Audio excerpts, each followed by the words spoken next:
Hey, what's up guys? Jesse Jardine with Thrash Lifting. It's been a while, about 2 months since I cut my last video. I'm wearing the first colored shirt I've had since I was 5 years old, Riddler. Pretty cool, about 10 bucks off Street Vendor. And so today I thought I'd start her off right. I'm in month 3 of Wendler's 531. It's going pretty good, just had deload week last week. And today I want to talk about the importance of failure. A lot of people think that when you fail, that's a negative thing, but I really think it's a positive thing because it shows you where you need to change. If you never failed, it wouldn't even be fun. You just constantly go up and up and up.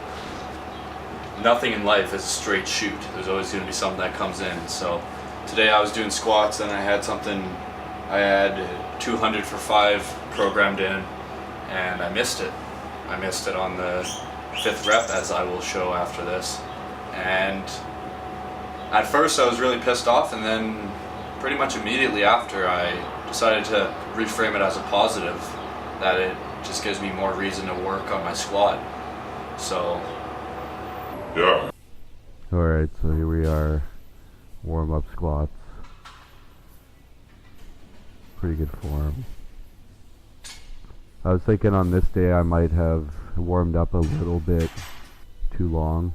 Here's my next warm-up.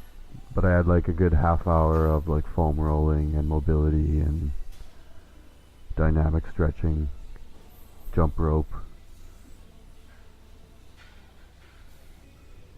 I felt pretty good, but when I actually got onto the squats, I fucking did not feel good anymore today. But also the belt was kind of bothering me. Pretty good depth. I've been trying to work on my depth a bit more, but when you start to get the weights on there, you can get stuck in the hole, which is what happens on this next set. Those all look pretty good. So here was my failure set. Yeah, getting tight. I don't know, man. I have to wear a belt a bit more for these to get acclimated.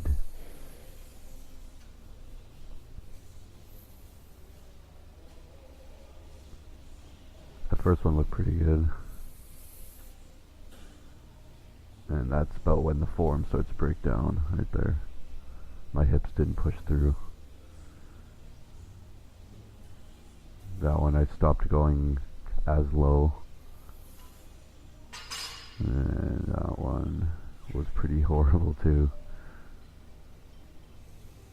But I was determined to get this last one out, but nope, not happening. I was supposed to do 5 for that and then go up to 220 on this one, but I decided to just keep with that and try and redeem myself a little bit. Some days you're just not having it. Your body's just not having it. But those two look pretty good. Sometimes you come in and it's weight you should be able to handle, no issue, and it just doesn't happen. Could have gone a bit lower on those last 2. That's still parallel though. That was a pretty rough last one. And then I changed it up to high bar here for 5 sets of 10. These actually started to get pretty intense, and it's like 4 days later and my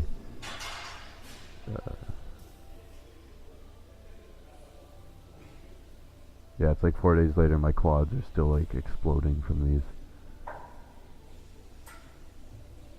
I used to do high bar pretty much exclusively, and then I stopped doing it for a year. I noticed I can push more weight with it, but I think my posterior chain needs a lot more work than my quads. Yeah, this is because I'm running Wendler's 531, this would be the big but boring part of the program. As you can see, it is pretty boring, but I could definitely see how you could get big doing this. Starting to get pretty intense around there. That last one was fucking pretty intense. Oh, there's another. Never mind. I think I dropped the weight. No.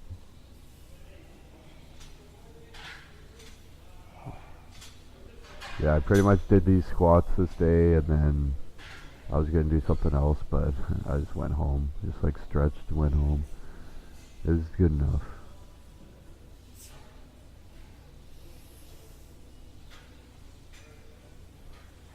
Oh yeah, the red face, just dripping sweat here too. I think on the last one I do a pause squat.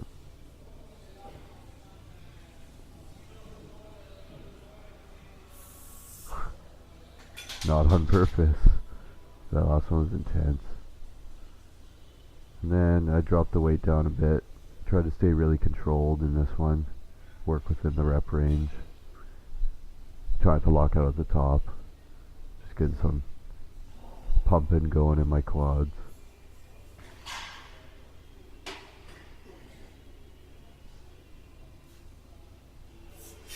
We'll pause at the end.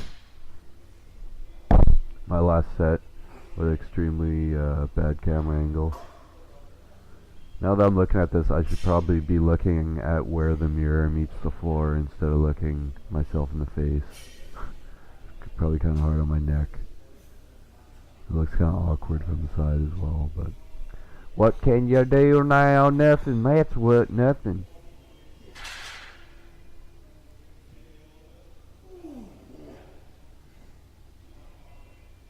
And he reams out the last one.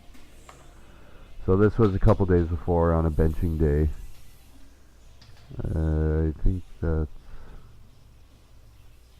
200 maybe. Pretty good for him. Looks good. And I think on this last one, if I wouldn't have had a spotter, it probably would have gone bad. That's why he fucks with the bars. And that's always extremely awkward, and I'm out. So I wanted 2 more on this, so I was just gonna go for 1, but the first one felt pretty easy, so I did 1 more. Boom shakalaka. Took the shoes off for that one. Here was a heavy deadlift day from a month ago. First one was pretty good, but the form starts to break down at the end. I need to watch the lower back rounding. See right there, it starts to happen. I think it's mostly from being tired, though. I need to work on my endurance. Yeah, that's when the rounding starts. Gotta try and push my hips forward and not launch my ass up with these. Yeah, round. That did not look good. Take a little break of poo, get me some chalk, and then I do 1 more real bad rounded deadlift. Fuck, I need to work on those. And here is my heavy overhead press from, I think, a week ago. Pretty good form, there's no leg drive. I'm really squeezing my ass trying to not round. And there's that big Asian guy with no legs. Getting her done with like tons and tons of plates, and this last one was a fucking battle. And it's clear. I fucking smashed my nose the other day doing those. I was fucked. Jesse Jardine with Thrash Lifting. I may not be the biggest guy, but I do have a yellow shirt.